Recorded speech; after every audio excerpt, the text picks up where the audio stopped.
we kind of kept the name. And Digger also. We had a producer named Digger. We kind of kept the name Children of the Corn. So Digger was talked about in this story. Digger is my child friend, literally 6 years old. The real 6 years old. And he always did beats. He rapped too back in the day, but he always did beats. Six-figure Digger, always did beats. So he had little home studios and little gadgets back in the days that the average person would have. Nowadays, everybody can get whatever, but he would go get turntables and all this stuff that people wouldn't have. So we started doing mixtapes and, not mixtapes, we started doing songs in his crib in Esplanade Gardens. And we was like, word, he at the studio. So me, Mace, and Bloodshed used to be at Digger's house doing little raps. We didn't even take it seriously. It was like, come on, man. Like, we didn't, this Diplomat shit or record deal shit was far-fetched. It wasn't even some shit that we thought about. So, cool. We doing stuff. So now, time goes on. Mace, I went to college. Mace is a year older than me. Mace went away to college first. He went to college and he got kicked out and came back and met this dude named Kuda Love. Kuda Love taught Mace how to be pretty. He was Murder Mace, Tough Rhymes, all this other stuff. Kuda Love is the dude who taught Mace, like, nah, Playboy, you gotta rap for the girls. Yo, you the one who gotta do this for the females and all this other stuff. And Mace followed that, and he met Puff, and he ended up getting signed with Bad Boy. So it's like, oh shit, Big L was one thing, because not dissing Lord Finesse and DITC, them niggas was dope. The whole DITC was dope. But Puff had this flamboyant shit about him. So it was like, oh shit, this is next level shit getting signed with Bad Boy. Oh shit, Mace got the wave right now. You know what I'm saying? So Mace didn't have an album out yet. So he was running around, just with the deal. So pause that right there because I skipped over some part. So we doing mixtapes. Back to when I was saying we doing mixtapes. Me, Blood, and Mace. I would see Jim from time to time. My grandmother lives in 1199. His aunt lives in 1199. So, on the weekends you go see your grandmother, or twice a month you go see your grandmother, whatever. I would bump into him there and be like, okay, what's up? Just some what's up shit. Hey, what's up? What's good? He like, yo, Cam, what's up?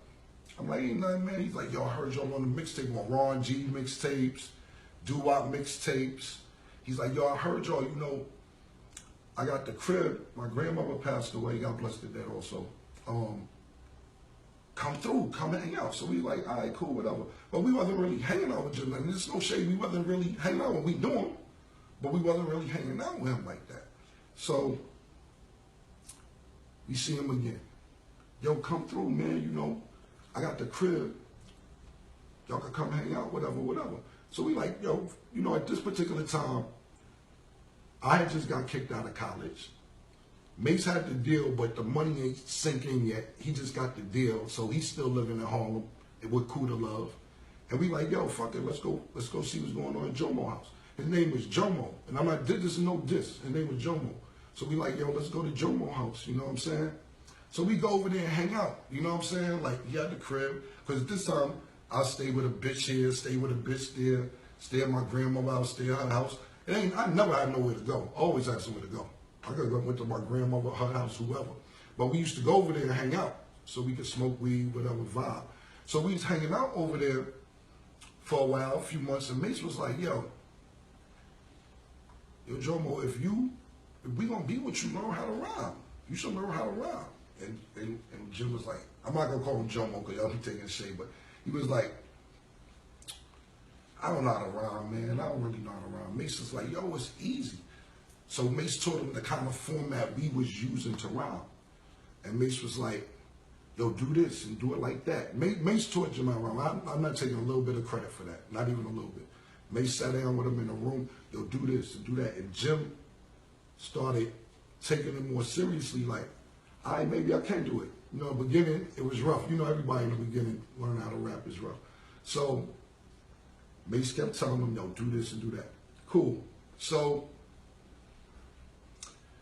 You know, Mace is in the street. Everybody knows Mace got the record deal. Everybody's on Mace, yo. He running into beefs in the street. I'm out there basically holding Mace down when he's in the street. He getting trapped in bitches' cribs on Kingsbridge Road, stuck in a bitch crib, her boyfriend downstairs, he can't get him out. I go get 20 niggas, go get Mace out the crib, all type of shit when he first got signed. This had nothing to do with Jim. This is just before Jim. Everything before Jim, I'm telling you. So, cool, Mace running all type of beef because nobody signed with Bad Boy from my neighborhood, which was the most popular label. So what happened was, Jim must have heard some shit that niggas was talking shit about Mace. So he told Mace, and we was in front of his building, and he was like, yo, nah, niggas on so-and-so street said they gonna fuck you up, and they ain't got no problem, and they got a problem with you, and fuck you, yada, yada, yada, yada, yada. So Mace had the attitude like, what? So you stood around and niggas talking shit about me and sat there and listened to them and didn't say nothing and didn't do nothing? Yeah, all right. So basically, me and Mace talked later, maybe a day or two later. He's like, yo, I'm not fucking with Joe Mo because he around niggas who talking about me. And if you fuck with him, that's on you. But I'm not being around no niggas who talking about me and you gonna stand there and let them talk about me and not defend me and say nothing to me. So you say nothing about it. So he basically was like, he ain't fucking with Jim. So I was like, damn. Now at this time, Mace started moving a little funny. So I'm like, damn, you know, we've been at Jim houses going on maybe like 10 months, going there, hanging out over there, bloodshed, me, or whatever. Not living there, hanging out there. So basically, Mace heard Jim, and then, but Mace was doing funny shit. Mace started now the album come out next year. So Mace getting millions, and now that I'm older, I kind of see the position Mace was in. At this time, Mace was older than me, and I was young. I couldn't understand how he was moving, and I didn't respect it. I didn't really respect the shit. I'm like, yo, this nigga here, we flying to Seattle doing the show. He land, he put us on commercial. He take private by himself. It's 9 seats on private. This nigga fly private, though he could be alone on the plane plus commercial. He's doing all type of crazy, weird shit. You know what I'm saying? So I was like, yo, man, you know what? I ain't fucking with Mace no more neither, you know what I mean? Because this dude is moving funny, and I know him. This nigga, like I said, we grew up together. I knew Mace literally since I was 10 from playing.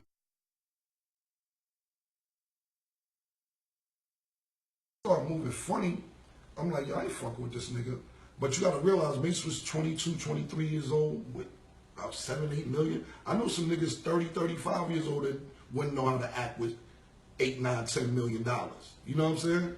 So I didn't understand it back then because I was just in the mix with him. But yo, you gonna lose your mind. You 22 years old with $10 million. It's cool. You gonna lose your mind. You definitely gonna lose your mind. So I was like, yo, man, fuck Mace, man. I'm a fuck with Jim. You know what I'm saying? Not necessarily fuck with Jim, saying, this my nigga, I fuck with me, I ain't record deal. Boom. After I get the record deal through Epic Records, which was on Sony, I'm like, now I got a deal. Cool. So Mace ended up coming back, being cool. He do the Horse and Carrot song, he do the 357 video, or whatever. And then he wanted paper, he wanted money to be in a Horse and Carrot video. And niggas was like, come on, Mace, you charging to be in a video? But I understood, now I understand. Back then I didn't see it. So now it's like, fuck Mace again, he don't want to be in a video. God damn, man. Fuck, we can't, I'm trying to pop like you pop. I'm your man. Used to wear my sneakers and shit like that. You know what I'm saying? Mace was the master of taking your old sneakers and making them look new, and you be mad you gave him your shits. You be like, damn, what the fuck you did? Restoration wasn't out.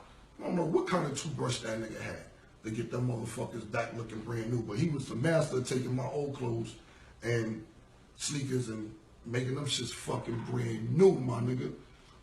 So he don't want to do the Horse and Carrot video. He was like, man, fuck Mace again. You know what I'm saying? Part 2, fuck Mace, whatever. So now I'm doing on my first album. I put Jim on my first album also. He's on my first album. You know, he's not lying. He was in the studio with me when I got my first album the whole time, everything. But just what I'm trying to tell you is, from this point on, this is what I'm gonna start talking about, Jim. I just have to give you who I grew up with, because a lot of people be like, oh, y'all grew up together and this, that, and third. And it's not nothing bad. It's cool. We met. 19, 20 years old. It's not nothing bad about that. So I got the deal. I'm not going to front. Jim was there. We was writing rhymes, everything. He was on my first album on a song with me and my mother. You know what I'm saying? Cool. I go, but the money ain't really crazy. The money ain't right. Money ain't really right.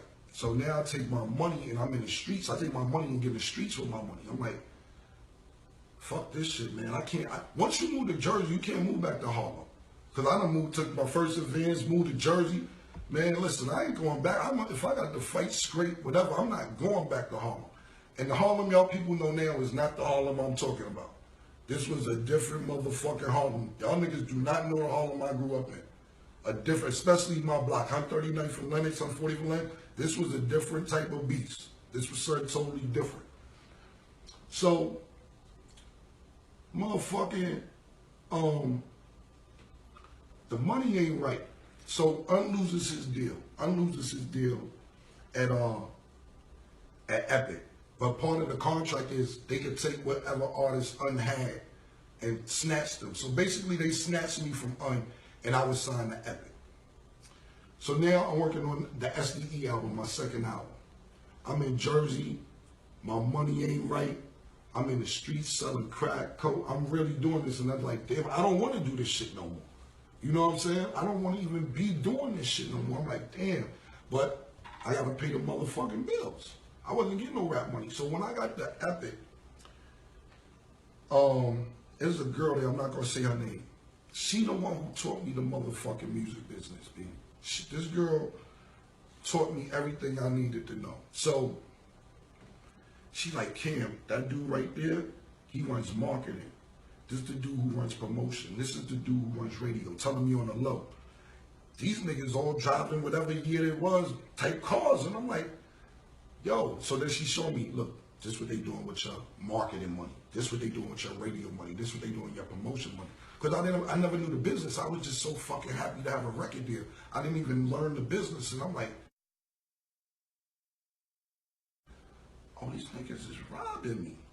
You taking, I got back then, you taking $300,000 of my marketing money and going by a crib, taking motherfucking $150,000 of my radio money, and you got a brand new car? I ain't have no car. I had a car, but it was the same car from my first deal. Excuse me, my 600 Benz. So I got aggressive. So I'm like, damn, these niggas is really fucking trying to play me. Boom, right there. So I'm still getting a couple dollars in the street. So I'm going to 145th to shop, 145th and Broadway to shop 3-4 times a week because I'm a fresh nigga. I'm going to get fresh. I'm going 145th and Broadway to shop every day. Not every day, 3 times a week, I would say. New Coogie's is out, Iceberg was out, whatever was out. I'm going there to get fresh. My man Luca Brasi was there. This is a person who doesn't get enough credit in the whole diplomats movement. His name on Instagram is LS Collection. He sells the jackets now, the LS Collection joints. Luca Brasi. He used to sell CDs out of van on 145th and Broadway. So when I used to go up there to shop, he would used to try to give me CDs. That was my man already though. He'd give me CDs and be like, yo, Cam. I'd be like, Luca, you can't sell me the CDs. Like, nah, please come fuck with it. So I liked his energy. This nigga had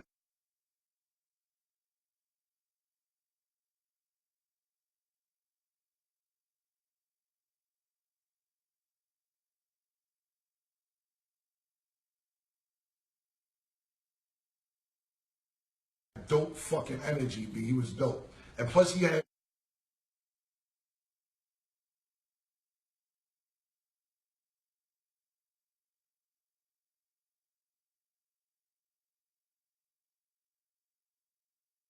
fucking 20, 30 niggas.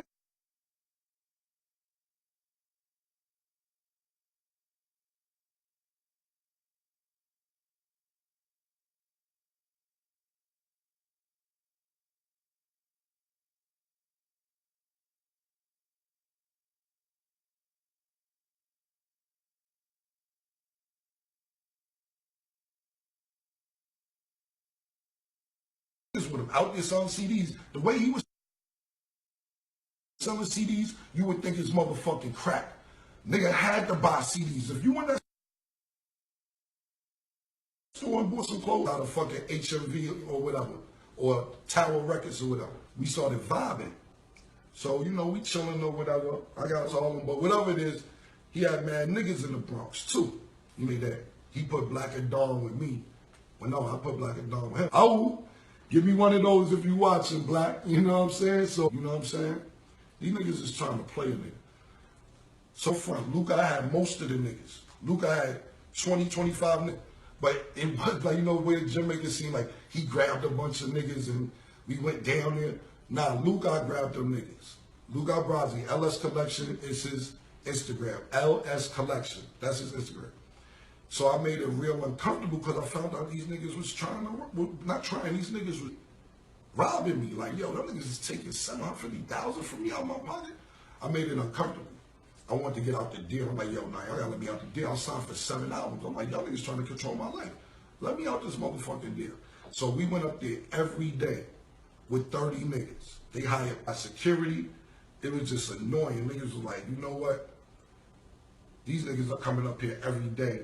Let these niggas the fuck out. We don't know what type of animals these motherfuckers is. You know, now mind you, these niggas is niggas in cubicles in office. I got niggas straight off 145th Broadway at the time, coming in a nigga cubicle, no haircut, no nothing, smelling like mad weed, and motherfucking just grab a nigga potato chips, eating. This nigga don't, the niggas who's running marketing don't know who the fuck these niggas is. They like, yo, who is this nigga that's eating my chips right now? It's me, nigga. Let me out the deal. Y'all niggas is bugging. So it became a headache, and they let me out the deal. Now, in comes Dame Dash. I knew Dame Dash since I was like 11 years old, 12 years old. Like I said, he lived on the east side, and Dame always had these big ideas and shit, man. You know, Dame like, yo, I'm gonna run a rap label. Yo, King, by the time you go to the NBA, I'm gonna have a sports agency. I'm gonna do all this. Dame was 15 years old with a Maximum, the new shit. And you know, you kind of believe in his own apartment at 15 years old. You see this nigga driving the new cars, and you like, well, maybe he will have a record label one day. Maybe he will do all this shit. You know what I'm saying? So,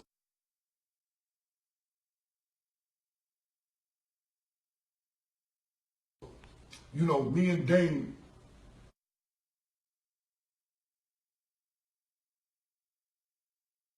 became cool. So, you know, when I got kicked out of college, I used to go to Dame crib too. I'd go over there, and he was in the midst of messing with Jay-Z at that time. You know, nobody believed in Jay-Z. He's like, yo, I'm telling you, Jay's the best nigga. Nobody's better than Jay-Z. Jay-Z is the best, I'm telling you.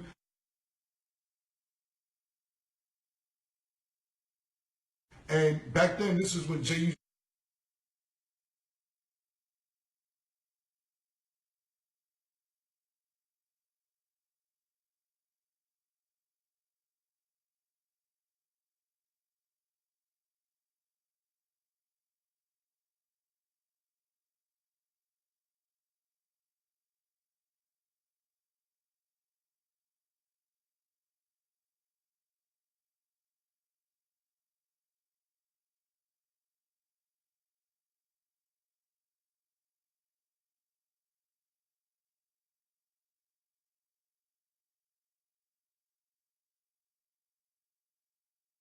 to rap like,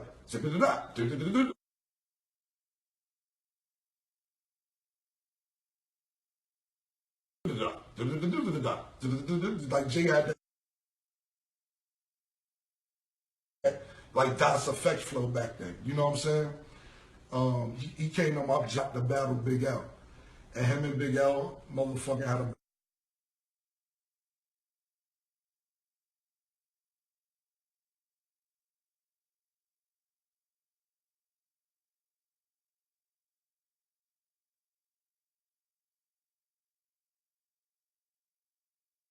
that was an epic battle. It was dope. So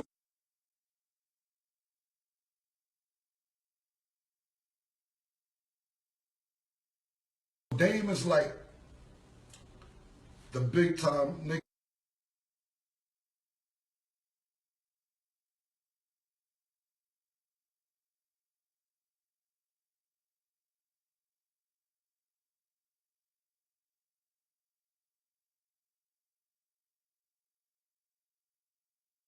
on the block. You know what I'm saying? I'm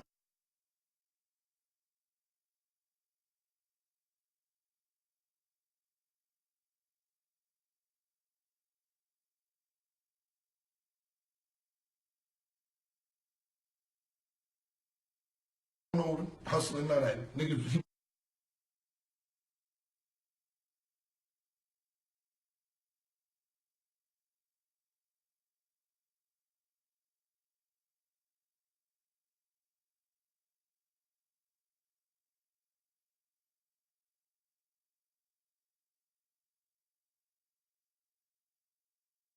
was just fresh. So me and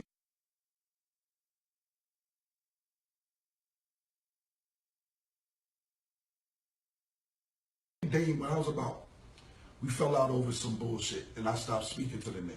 So Rockefeller started popping. Rockefeller was popping. Look, so I'm like, I did, Dame was my man, but we ain't speak for like two, like, damn, man. The record label was popping. I feel I'm one of the nicest niggas in the world.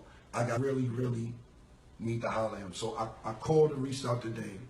My man Rel Mack, he from 142nd. Terrell, that was like one of Dame's best friends. So Rel gave me the number, I called Dame. I humbled myself. I said, look, we fell out. I really need your help right now. So he was like, all right, cool, ain't no big deal. Got me off Epic, and I signed to Rockefeller. Cool. So now at this time, Tribe Called Quest, Kill 'Em. I watch, it's You pausing mad right or now. is somebody calling? Your phone is on Do Not Disturb? Nobody really got that number though. Oh, okay. But it's still pausing. Yeah, I don't know if there's too many people in there or what. It keep It's pausing. pausing right now still. It's like it's like a circle on yours too. See, it's circling. See? Nigga said Trump trying to shut shit down. See, it's paused right now, right? Move this shit around or some shit. Oh, yeah, internet. Is it moving yet? Yours moving? Mine paused. Damn, B. How this? But this shit ain't paused. Like.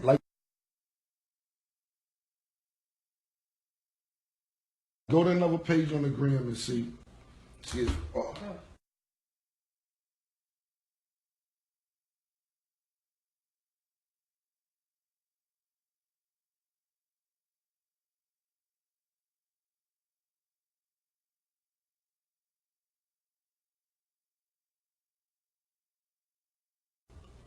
And see if you could click on somebody else's page. Hello? Yeah, I know. That's what we're trying to figure out now. We don't know what's going on. You could. I'm back. It's moving. My shit moving. Moving after the Dame shit. Yeah.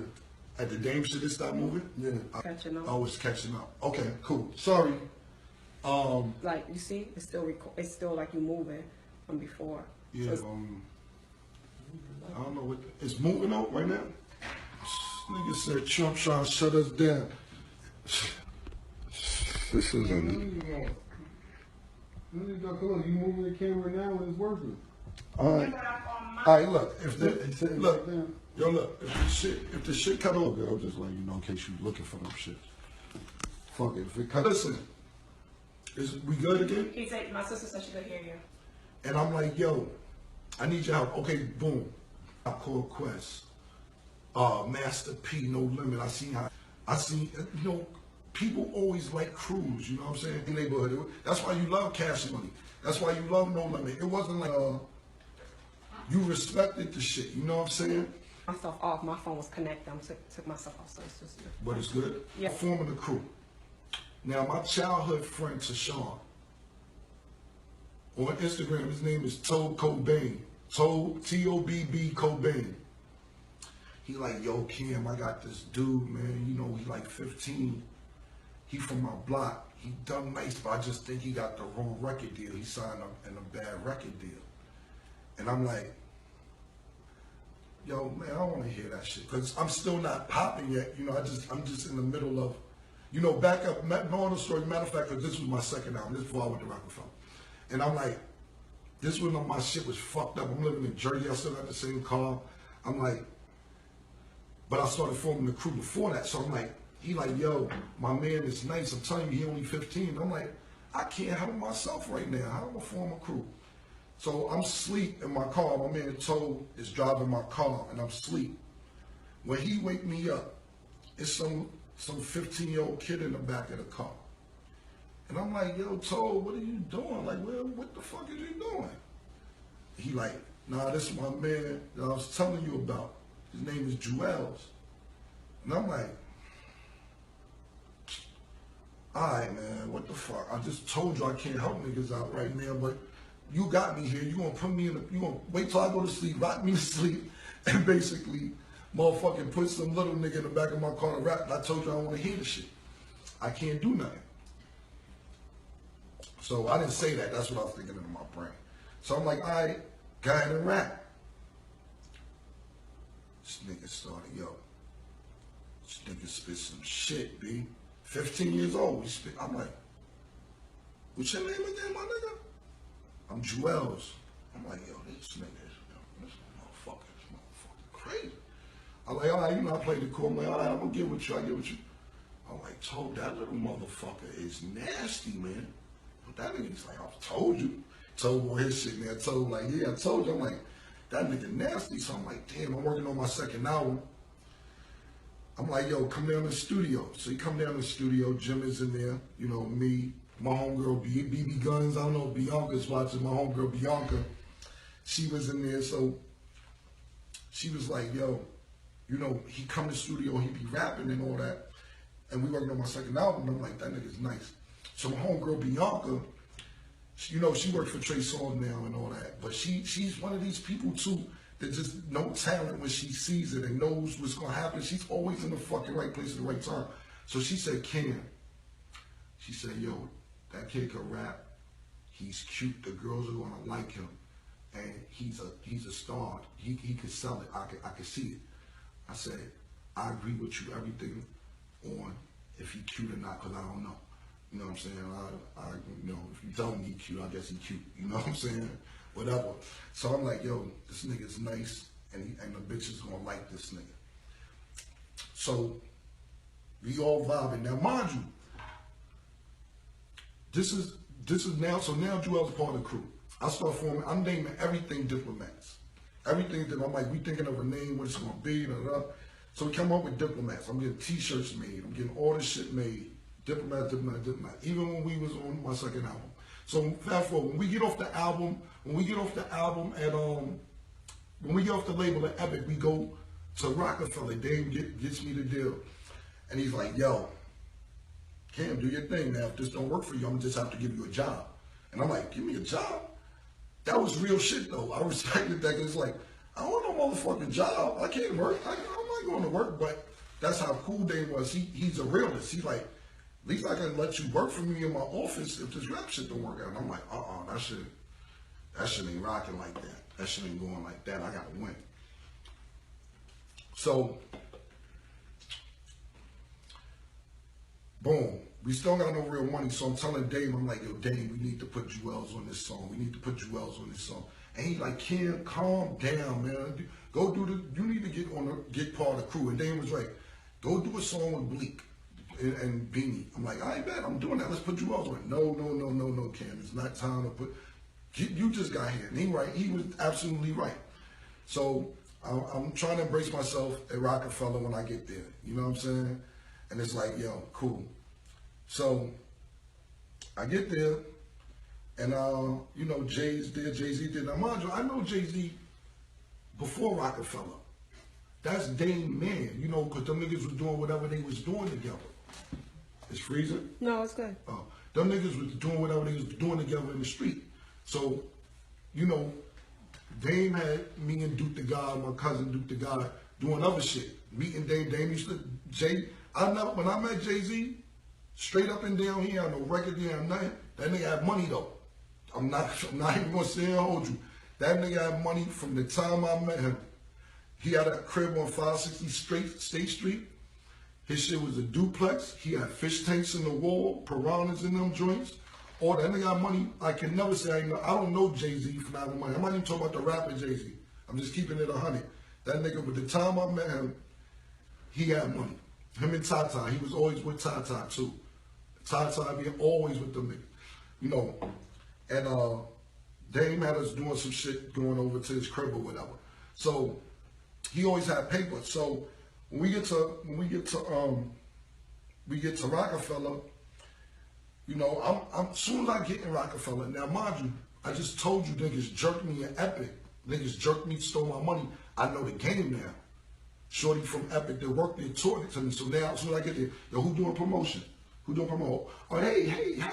Yeah, we gonna build a rapport here. We gonna build a rapport right here. Yes. You doing marketing? Hey, give me a hug. How you doing? You're right. We gonna build, yo. Look, this is my crew. This is my niggas. This is Jim Jones. This Jewels. Yo, this is my man Freaky Zeke. Boom, boom, boom. Yo, we learned the business getting jerked, so we came up there. And I was just trying to be cool with everybody. You know what I'm saying? So,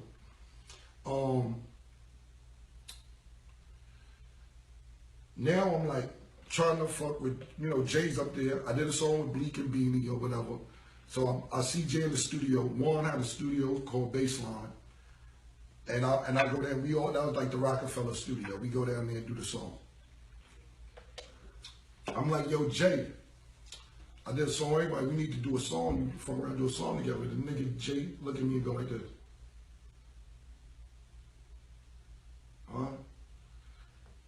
Cool, you never do the song or whatever. You don't do the song. So I'm like, cool. You know, I start popping, I do some more stuff. I ask him, like, yo, Jay, you think we can do a song together? You like, I'm like, all right, bro. So, whatever. So one day, K Slay come to see me. K Slay, you know, at this time, K Slay was he's still the drama king, but he was like, all these beefs going on. He was the one playing all the beefs. So this is around the time, I don't know if it was Ether or something else came out. K Slay played the song, but he would play Jay-Z's song. Anybody who had this record, K Slay was playing it. So he came to see me at the studio, and when he was walking out, Jay was walking in. And he said, what's up? Jay said, what's up? So Jay come in my session and be like, yo, let me holler at you. I'm like, what's up? He's like, yo, you should be more careful who you bring to the studio. Because what if I would have just slapped the shit out that nigga? And I'm like, what are you beefing with K Slay? I didn't even know y'all niggas had beef. Look, bro, I ain't trying to start no shit up here. I just got here. I don't want no problems. I ain't know y'all beefing. Yeah, he played this record, man. You gotta check who you bring up here. I said, cool, no problem, bro. I didn't know. But K Slay was right there. He could told him the same shit. But I'm just saying, I respected it. It's all good. So I'm like, you know what? I'm just moving on from this Jay-Z shit. Because it's already like tension where it don't really gotta be no tension. I don't even know what the fuck the tension's about. So, oh boy, me and Jewels, you know, he come to the studio. Now, mind you, this all time, we on the way to the money. We don't really got no real money yet. There's no real money. Motherfucking Jewels steal Just Blaze CD and play it. He like, yo, this beat is crazy. It's Frozen. He like, yo, this beat is crazy. Yada, yada, yada, yada. So I'm like, nah, we can't steal the beat, man. We can't take it. So every day we come to the studio for a week and a half and the same CD is sitting on the motherfucking table. The same CD. And I'm like, he like, yo, we gotta take it. We gotta do it. So I'm like, all right, cool. Fuck it. That shit been sitting there for 2 weeks. Nobody doing nothing with it. So we did the old boy song. Then after that, we went back to Ohio. Now, mind you, while all this is going on, I motherfucking took my money that Dame gave me. Dame gave me a little paper for songwriting for wasn't nothing crazy. But I took it and went to Ohio because I went to open up a club out there. Get it? I had a club. So, Luke Albrazi again. Before I go to Ohio, I want to tell you what happened. Luke Albrazi introduced me to a guy named Milk. And this is on 145th Street in Broadway. He like, yo, Kim, I got IBS and so does he. And he's like, yo, you and him got the same stomach problems. Y'all niggas should get together. Boom, boom, boom, boom, boom. Y'all niggas should fuck around. And I'm like, all right, let me know, because we was just vibing off our stomach pain. So when he gave me his number, I seen the 614 area code. And I'm like, yo, you live in Columbus? And he was like, yeah, I'm from the Bronx, but I stay out Columbus. And I'm like, hey, yo, man, I've been hearing some shit about Columbus, yada, yada, yada, yada, yada. Yo, I want to come out there and fuck with you. Because I was going to Chicago at this time anyway. I had a girl I used to mess with out there, and I had a friend out there that I used to just take 2 pounds to him, and he motherfucking flip it, and then give me like $3,000-$4,000 to take care of my shit for the month. And I had a shorty I was fucking with out there, and so Columbus is on the way to Chicago. So I went to Columbus. The nigga Milk, he got a crew of niggas, about 15, 20 niggas. And he was like, yo, you can eat out here, my nigga. You know, the club scene is dope. You know, it's a bunch of different stores we can open. We can get a restaurant. We can do that. I'm like, yeah, bet. You know, that's dope. You know what I'm saying? So I went out there, and I was like, I'm going to open up a club. So I went out there and opened up a club. I took Jewels with me, and I took Freaky Zeke with me. Jim didn't want to go. Jim wanted to stay in New York. He didn't want to go out there to get to the money. Nothing, you know. And I can't blame him because it wasn't a guarantee, but the shit turned out lovely. The shit turned out to be something crazy. You know what I'm saying? Freaky Zeke fucking ran that motherfucking club like he was fucking Sugar Ray in Harlem Nights, man. You know what I'm saying? Rather, he was quick. I was Sugar Ray. But the way that nigga ran that motherfucking club in Columbus, Ohio, we got rich. So now, it's like, yo, the rap shit is cool, but yo, nigga, fuck that shit, man. Now we got rich off the club. So I'm like, fuck this shit. So now I got time to do the diplomat shit. So now I'm on Rockefeller, but I'm forming the diplomat's already formed. So I'm like, yo, we on everybody mixtape. Back then, it was like Ron G, Doo-Wop, King Capri, a bunch of people, only DJ Clue, shout out to DJ Clue, definitely DJ Clue. Everybody had, DJs only had mixtapes. And I'm sitting there saying to myself, why don't we all do a mixtape? We on everybody mixtapes. Joel's on this mixtape, Jim on this mixtape, I'm on this mixtape, boom, boom, boom, boom, boom. So we formed the Diplomat mixtape. We was the first rappers, artists ever to have their own mixtape. Now it's, yo, get my mixtape, here's my mixtape, here's my mixtape. No artist had a mixtape before I did that shit. No artist in the world had their own mixtape. You was always on the DJ mixtape. And I was like, yo, man, yo, grab all the fur. By this time we have some money. Yo, grab the fur out of the car. Yo, you put a fur on. Yo, you put a fur. Yo, you grab the fur. Luke had his own fur. Black had his own fur. Jim had a fur. Everybody. So when you see that Diplomat cover, that's what I said. Image is everything. Because they like, all them niggas is getting it. Look like they're getting it. So basically, I'm taking the money that I'm getting from the club, making our own CDs, pressing them. It went crazy. It went crazy. So then I get Jewels signed. I get Jewels signed to Rockefeller. Dame said he couldn't do it. I went to Kevin Lyles downstairs in Dutchton. Kevin like, I love this kid. Let's sign him. Dame said, hell no, I'm taking him. So Jewels gets signed. Cool. So now I'm like, yo, I'm telling niggas, right? I'm like, yo, Jim can rap. Yo, literally. Because Jim, like I said, Jim, the story you tell me, like, he was the muscle, he was doing this, he was doing that. Jim would fight. I'm not saying he wouldn't have a fight, but he was not my muscle. He's my man. He's my nigga. That's my, I brought him on the road. It was me and him. He's my hype man. He said he's my manager. Chris Lighty, God bless the dead, was my manager. That's who managed me at the time. Chris Lighty was managing me. But Jim was my hype man. So now, mind you, I'm like, yo, Jim gonna rap. Jim gonna rap. Jim gonna rap. Everybody like, Cam, get the fuck out of here. Jim ain't rapping. By this time, in between this time, Jim is perfecting his craft because Mace taught him in about 97, 98. He's perfecting his craft. And he got better. So I'm like, yo, now we can go. Nobody believed me. Nobody believed me. The way they did it on Flex the other day, they downplayed that shit. Flex was like, man, you bugging. Come on, Cam laughed at me. Dave laughed at me. Everybody was laughing. I'm like, no, he's going to rap. I'm telling you, he's going to rap. Trust me. Trust me, he's going to rap. And he was like, whatever, Cam.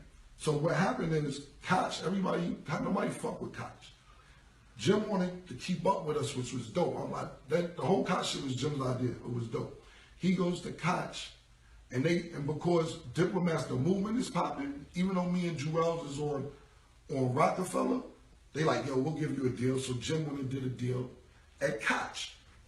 We like bet because we all moving at the same time. We all get money at the same time. So that's what's up, bet. Cool, Jim go to Koch. Jim do the record Certified Gangster. This shit pop. Niggas start playing it, boom, boom. They like, yo, Kim, I don't believe you really motherfucking got this nigga rapping. I'm like, I told y'all niggas. I told you he's gonna rap. Now, my man got a smash. Yes. Boom, cool. So now he moving. Let's get to this story, because he was like, the paperwork wasn't right. Ken robbed us, this and that. I never had, first of all, me and Jim not the same lawyer, none. He finally got a lawyer. He never had a lawyer. Secondly, I never did no paperwork with Jim. Me and Jewels had paperwork. Jewels was signing me. Me and Jim never did a deal, ever. Pull it up. Tell him to pull the paperwork up, wherever. I've never made him sign paper because he's my man. I'm like, man, we did this shit together, fuck it. You know what? Let me eat off one album with you, the first album. I'm like, let me eat with you off the first album. And then after that, do your motherfucking thing. And that's what we did, off word of mouth. We didn't have never had no paperwork with Jim Jones in life. Never, ever in life had paperwork. So when he said to me like, oh, Ken robbed us out of millions, and I wasn't really the president and CEO and all that shit is lies, bro. It's lies. Word to my mother. I swear to God. We got the same accountant and everything. Sharon Benjamin should tell you, my nigga. I never had no paperwork with this dude because that's how much I fuck with the nigga. I'm like, I ain't gotta do no fucking contract with Jim. Like, come on, my nigga. What I look like doing a contract with you? I never do no contract with the nigga. So, anyway, Jim gets the deal or whatever. So, it was cool. Everybody was moving. Jim was moving, I'm moving, whatever. So my album came out. It went platinum. It went platinum. And niggas like, yo, we fucking platinum out here. Yo, it was fucking dope. It was dope shit. So Jim come to my crib in Jersey. This is after we went platinum. And he's like, yo, Cam, yo, what if you think we do a fake beef? And I'm like, why? I'm like, this is, because he told Charlamagne asked him this question a few months ago on Charlamagne show. Like, if you look at Jim interviews, they be different shit. Charlamagne say one thing, Flexi say another thing. His shits never match up. And that's not it this. I'm just telling the truth. Not it this. It's just go look at the Charlamagne interview, Breakfast Club, and then look at the Flex shit. It's totally two different stories. So it's whatever. So he like, yo, Kim, let's act like we got beef. And I'm like, why would we act like we got beef? I said, what we gonna do is confuse the fans and make them pick sides. That don't even make no sense. Why the fuck would we act like we got beef? That don't make no sense. He's like, yeah, you're right. Like, he was disappointed that I wasn't with the shit. That's why today, even to this day, it makes me mad, because this was his plan 15 years ago to act like we got a problem that we don't have. You know what I'm saying? So I'm like, I don't think that's cool. I'm like, cool. So Jim is getting some paper too now. You know, his record is out. He's doing business with Koch, and you know, Koch comes to me now. I think it's the second album now, and they like, Cam, we about to put out this record called Reppin' Time. We think this the one. And I was in the streets. Jim had slipped balling out, and he was playing it, and it was getting a good reaction in the streets. So I told Alan Brumlack, do not push no button on Reppin' Time, you know, because I was doing business at Koch too, because Jim went to Koch, and I said, yo, those niggas want more artists. Because like I said, my man Luca Brasi, back to him real quick, he the one who bought me Hell Rel. I met Hell Rel through Luca Brasi. I met J.R. Ryder through Luca Brasi. I met Uncasa through Luca Brasi. So he like, Kim, nah, they just up there, take them, do what you want. I don't give a fuck. I threw Luca a bag and said, bet. So I'm working, that's how I met J.R. Ryder, Hell Rel, and Uncasa. So I was trying to get them deals over there, and then I was getting my cousin Duke the God a deal over there, so I was doing business at Koch also. So Alan was about to push the button on Reppin' Time. And I'm like, yo, Alan, trust me, Balling's the record. I'm telling you, Balling's the record, man.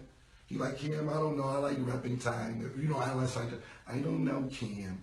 I like rapping time. It's a little better than, I said, trust me, bro, do Ballin'. So they tested it, Ballin' went out the sky. So I was like, bet this nigga got a hit. He got a smash hit. It was dope. You know, basically, you know, when I watched the interviews, like, oh, Cameron, like when I started shining Ballin', I'm the one who pushed the button on Ballin'. I was like, yo, I argue with this white man about pushing the button on this record. I'm like, you gotta do Ballin'. So when he's saying that, I don't understand how you like, oh, Cam, God, man, I was shining. You're on my first album, bro. You're on my second album. You're on my third album. We did the Diplomat deal. I didn't even want to do a contract with you because you was my man. I just wanted niggas around me to eat. Even my cousin Duke the God, I'm like, yo, figure out some CD shit. Duke the God started selling CDs. I ain't get no money from them CDs. Or none of, maybe his albums he threw me a couple back, but the CDs, when Karen Civil started robbing us with Duke the God, I ain't get no money from that. I ain't get $1 from none of the CDs Duke the God did. And I ain't care because I wanted niggas around me to make money. I always wanted to be like, you don't have to ask me for money. I want to ask you for money in case like, yo, I ain't got 5,000 on me. You got it? Yeah, I got it. That's the shit I wanted around me. So when he say, yo, I got mad when Ballin' coming out, I'm the one who been fighting for you to be a rapper when you didn't even know how to rap. I'm like, damn, man, why would I hate on Ballin'? I don't understand that. I'm the one telling Funk Master Flex this nigga to rap. I'm the one having fucking arguments with Dame Dash saying this nigga gonna be a rapper. I'm the one motherfucker telling everybody Jim Jones is gonna be a rapper. Nobody believed me. So when Ballin' came out, the nigga had a smash. He had a smash. It was dope. So cool. Motherfucking now I'm gonna tell you the truth. This is when shit started getting shaky.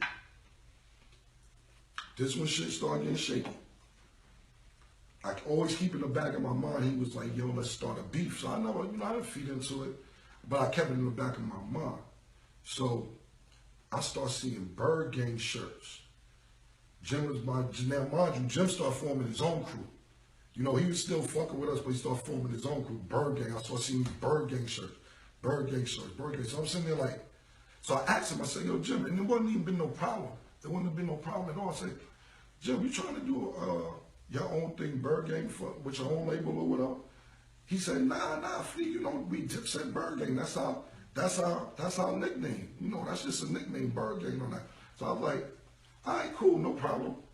So what I did was, I'm just being totally honest, I copywrote the name Bird Gang. Because I'm like, if you're not trying to do nothing shiesty or trying to start a beef or separate yourself, it shouldn't matter if I got it. What's the big deal? I'll just hold it and put it to the side. Since you're not doing that, since you don't want to, you're not being, you're not doing your own thing. If you was, he could have told me that. I wouldn't have no problem with that. I wouldn't have been hating. Look, if you want to branch over and do your own thing, that's not a problem. But you told me you wasn't. So I was like, I'll put it to the side. So now, cool, whatever. You know, I always had a report. Yo, bro, like I told you, that's why I told this whole story is because you talking about you can't do nothing with Jay-Z and Nas. None of this shit would have been possible. Nothing. Well, you know, my bottom line is, and I'm going to get back to the story. We all helped build a Diplomat brand, let's say the Diplomat building, but I owned the land. Right. You can't build a building if you don't own the land. Right. You get what I'm saying? So, yeah, see the guy, y'all niggas is some funny dudes, man. Y'all niggas throw these questions and you get these niggas to bite or whatever. You can't give me the bite, bro. That's why I did this shit myself. Who else did this shit on live, my nigga? I'm not for that. And you my man, we see the whole I'm a big fan of Breakfast Club. It's like Breakfast Club fuck with y'all so much. You had Ebro hating on me the other day on his show. Say, oh, Cam, never get no money. Yo, bro, that shit corny. You know what I'm saying? I fuck with our name son. I just think that y'all have a better show in the morning time. Just in the morning time. I fuck with everybody. I fuck with everybody all in New York. I just think y'all have the best morning show. Period. So where I'm at? Bird Gang. Back to the Bird Gang. Where I was Y'all at? back. Where I was at though? Back to the Bird Gang. Oh yeah, so he started doing this bird gang shit and all this and I'm like, you know, I'm thinking, why you branching off or whatever? So I copyright the name just in case. So no, I was at Ballin. Ballin came out and he was popping. You know, you get Stack Bundles, God bless the dead. Girl named Jaja from Miami. She was dope. She had some kid from Baltimore. Some kid from Baltimore that sounded like Jay-Z that was dope. And then he got Max B. Now Max B, and Jim's on right, he's the one who put Max B on. Max B is from my building. Him and Mike Bruno are from my block. And Max B, he wasn't Max B, his name was Charlie Rambo. And Charlie was ill, man. Charlie was one of these niggas that would piss in a bottle and bums would be asleep and he'd pour the piss on them and laugh and shit like that. Like he was a funny nigga. Charlie Rambo was a funny nigga. So he was always getting in trouble though, in and out of jail doing his thing. And you know, that's just the environment we lived in. So he got out of jail, he come up to me. This is word for word. So I'm like, Charlie, what up? When you guys say, yo, Flea, I just came home. I said, y'all say you always just coming home. Pause, baby. Okay, went back. He said, you always just coming home. So I said, he said, yo, Flea, you know how I rap now. Let's get this shit clicking like Dorothy's heels. I said, yo, I laugh like that because I couldn't take him seriously. Because this is my man. He from my building. I'm like, you rap now, Max? I mean, Charlie, he like, yeah, my name is Bigger Valley. I said, Bigger Valley? He said, I'm Biggie and Tupac mixed in one. But I'm laughing again because, like I said, I know this dude from my building. And, you know, I couldn't really take Max serious because I didn't see the potential because, you know, I'm not God. I don't always catch every artist. I'm like, oh, how you miss this nigga? I just didn't see it because I fuck with him. And I didn't hear him rap at that time. I never heard him rap. So I guess Jim, some type of way, got with Max. I don't know how Mike Bruno got with Jim and they got together. So Jim called me like, yo, I'm gonna fuck with Max B. And I was like, yo, guy, do your thing. I didn't know it would be this type of situation. I'm just being totally honest. I didn't know. So, you know, even when they start beefing niggas from my block, like, how the fuck you let that go down, Cam? And I'm like, yo, cut this shit. You ain't know Charlie was gonna be this good. Cut it out. You ain't know Charlie was gonna be this fucking good. Yeah, but no, man, now it's fucked up. It was Jim beefing now. Man, fuck it, man. I'm like, yo, bro, I don't know. I can't really get into Max B, Jim Jones beef. I don't really know how that shit started, but Max B always come to me on the block, like, Flea, man, get me out, let me come fuck with you. I said, man, I'm gonna keep it 100, bro. I'm gonna keep it all the way to. I didn't see it. I didn't know. And you and Jim did see your talent more than I did. So I can't just like motherfucking take you from Jim. It's his deal. And motherfucker, I didn't know you was gonna be this good. I wish I would have because we from the same building, but I just didn't know. And I'm being totally honest.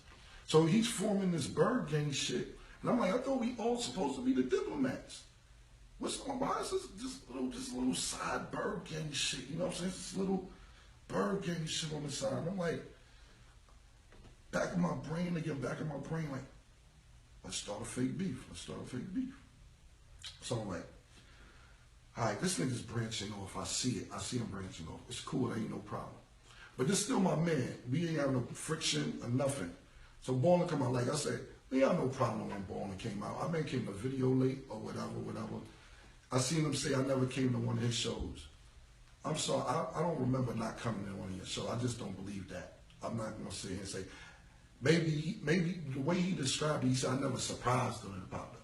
Well, maybe I didn't surprise him, but I came to plenty of your shows. I wasn't hating. Why would I hate when I've been fighting for you to be a rapper for 10 years? So what happened was this, and I'm just being totally honest, man. This is when everything got fucked all the way up, B.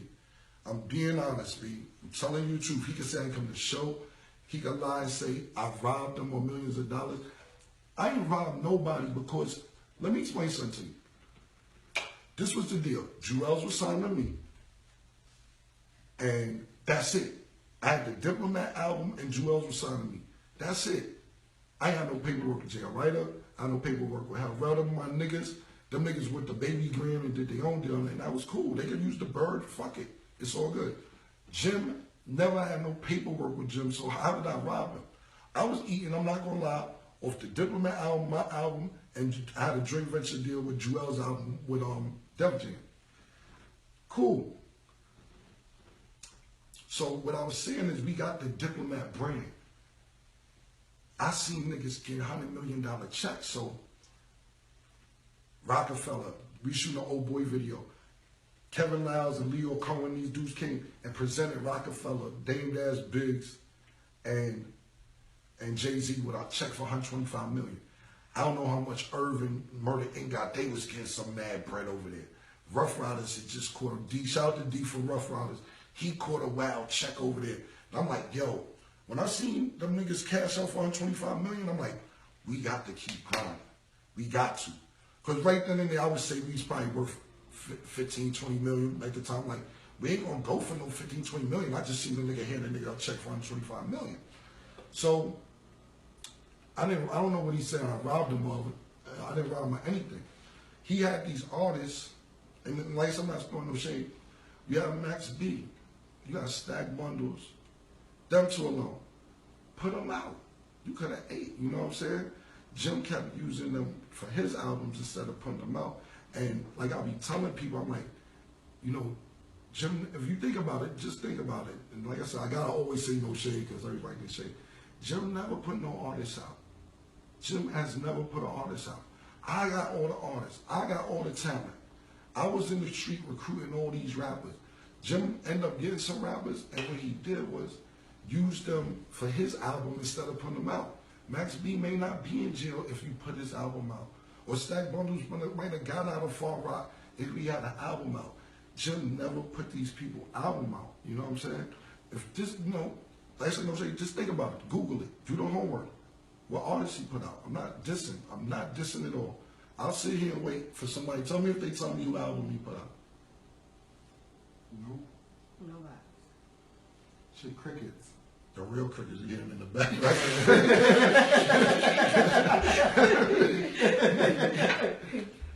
Because, yeah. They asked if Ricky never mentioned. Okay, yeah. They said they want to talk about Zeke. Yeah, they asked him, you haven't mentioned it.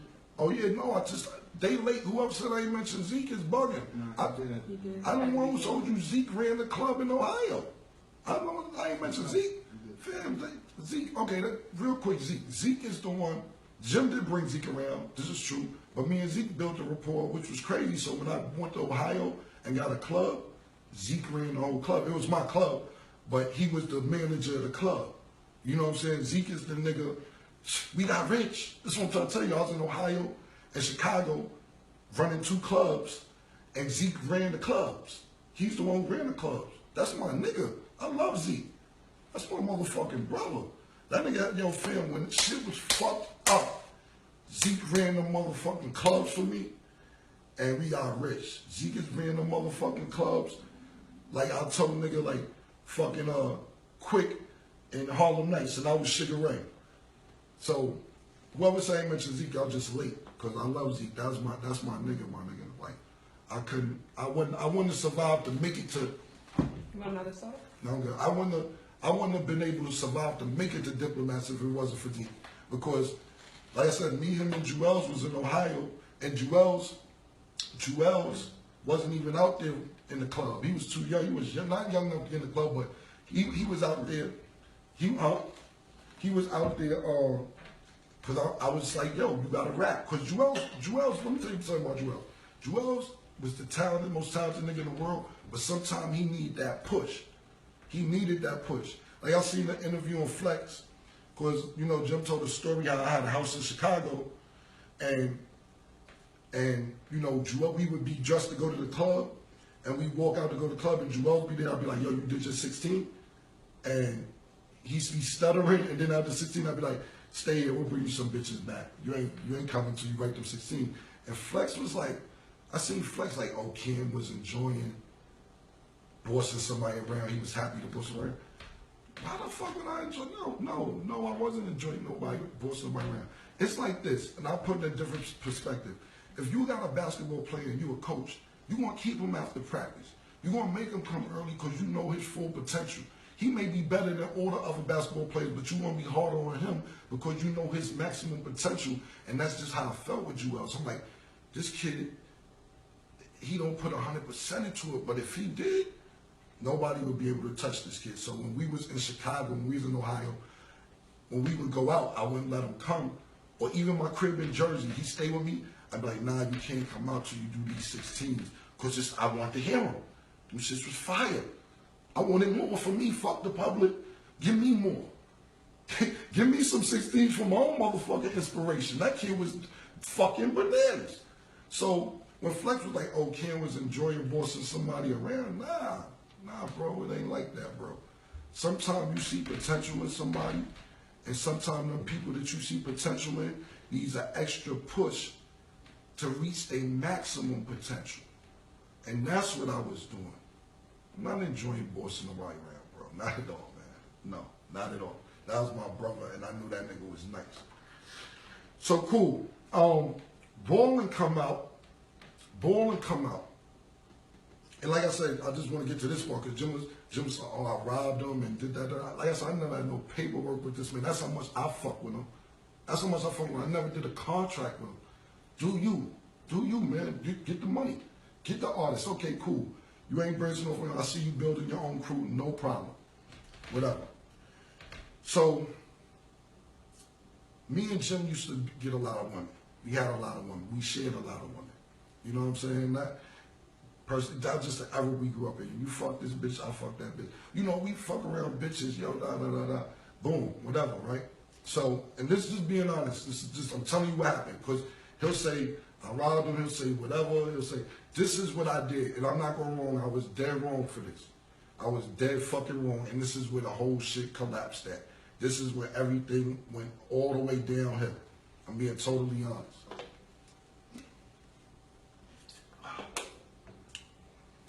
Jim met Chrissy. And when he met Chrissy, he'd been liking Chrissy his whole life. He loved Chrissy, you know what I'm saying? But he just started messing with her. So, back then, it wasn't, even though now it's cool, back then, or even back then it might have been cool, we was just kind of new to having millions of dollars in money or whatever. So, Jim just meet Chrissy and he started messing with her, and he's buying her bags and buying her shoes like the first 2-3 weeks he met her or whatever. So, I was like, yo, you tricking, man? What is you doing? You tricking, you bugging, or whatever. So, this is my mistake, and I'm being totally honest. And if I can do it over, I swear to God, I would do it all the way over because I see how their relationship grow, and I see they're still together, and I think that's real dope shit. I think that shit is hot. I didn't know it would grow to be that, but I'm thinking from a mindset, this is my man. Last month we was fucking bitches, now this nigga is buying what's the name, so I didn't know it would turn into this. So what I did was I made these t-shirts, and it said, Tricky Ricky, AKA Jim Jones is a trick. And on the back of the shirt, we had mad niggas in jail. Snags was in jail. My man Chanel from 115th, Young Handsome, he was in jail. We had a lot of niggas in jail at the time. And I was sending them money. So I made the shirt that said Jim Jones, Tricky Ricky, and he not looking out for none of our niggas in jail. And on the back of the shirt, I had all our niggas in jail, and I had called them a trick. But I wasn't looking at it like that. I'm looking like that's how we played. I wasn't trying to disrespect them because I didn't know their relationship would grow to be what it was. But them shirts hurt. You know what I'm saying? I had niggas wearing a shirt in the studio because we was cool. Niggas wearing a shirt, everybody wearing it. It was just a joke. I didn't know. He took that shit serious, B. He took it serious. And to this day, I'll be man enough, I apologize about doing that. I really do. I apologize about that. But it's not from the perspective of that's what we would. That's my man. We fucked some bitches together last week, 2 weeks ago, a month ago. I didn't know it was like that. It was going to turn to this, and I'm happy how they relationship grow. After I did that shirt, though, everything was downhill. And niggas start acting like it's the business. Start acting like Cam is robbing us. Yo, Cam ain't doing this, Cam ain't doing it. That's when the shit fell out, after I made them shirts. So, even like with Jewels, me and Jewels had fell out. And I remember we fell out over something, and I wasn't speaking to him. So Joel started hanging out with Jim. Jim called me, he said, yo, you and Joel's going through some shit. I said, yeah, we going through a little something right now, whatever it was. He's like, oh, I knew something was up, because this little nigga keep calling my phone, wanting to hang out with me all the time all of a sudden. This little nigga don't be hanging out with me. I knew something was up. It's all good. So me and Joel was speaking over something, and him and Jim built a better rapport because Joel was with me all the time. We was in all these different states together. But that's what Jim was like when he's like, yo, this little nigga keep calling me, I don't know what the fuck is up. Joel started hanging with him. And I'm like, cool. So after I did the shirts, me and Joel didn't have the best relationship in the world. Then I did the shirt. Me and Jim's relationship wasn't really doing well. So them niggas started doing shit together, which was fine with me. It didn't matter to me either. That was cool. It was all good. And that's how the relationship between me and Jim Jones went back. Nobody really knows this though. You know what I'm saying? Cool. I don't have no problem with that. Cool. In my brain, I'm like, let's just keep whatever the problems is covered up so we can get the $125 million that Rockefeller got. Rockefeller got the $125 million. Let's go get the $125 million that them niggas got. Let's get it. If we got problems, so what? Sweep them shits under the rug. Don't tell nobody. Whatever. Cool. So I'm downtown at the club one night. I'm by myself. I'm chilling at the club. You know, Jim is you know, he's a blood at this time. Jim is blood. So I don't know. I'm not a blood. I'm not a gang member. I'm not none of that. I'm just Camron Giles.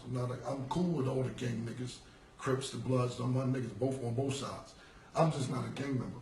So Jim got all type of beef or whatever. If he got a problem, cool. Ain't no problem. I got a problem too. I don't know he got a problem with some nigga with True Life. I guess they was beefing or whatever. So them two niggas is beefing, whatever. I'm downtown the club by myself, dolo. True Life and like 3 niggas get out of car. I'm like, yeah, fuck Dipset, da-da-da. We get into an altercation down at the club. It's like 3 or 4 of these niggas and it's me. So we get in an altercation. You know, the next day it's publicized, it's all blown out of proportion, whatever. To me, that shit cool. I got caught slipping. I didn't know motherfucking I was beefing with this nigga, but it's fine. I don't got no problem. It is what it is. That's part of the street shit. So, you know, it's on the radio, whatever. Jim goes on the radio that night and tell Miss Info. This is how, I'm gonna be honest with you, a lot of shit was built off the diplomat shit. Miss Info, she ended up getting a job. Her name was Minion.